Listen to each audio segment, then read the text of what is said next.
Back in the day, when I was dancing, they used to call it warm-ups. Now, it's called dynamic stretching. What is dynamic stretching? Dynamic stretching is a chance to warm up your body. You take your body through ranges of motion that are coming up in the workout or coming up in the performance ahead.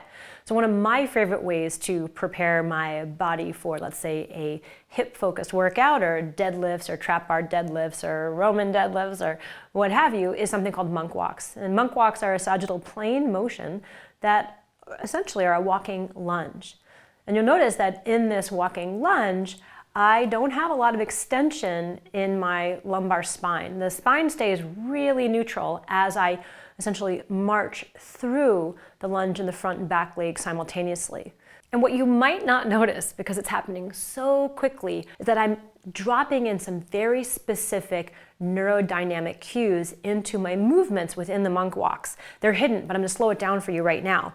So when my left leg is forward, and my right leg is back, I'm not just continuing to charge forward, but I have a moment as I'm landing where I'm extending this hip. I'm actually pulling this hip back like I'm trying to scrape the gum off of my shoe, and that turns on the hamstrings and the glute of this front leg.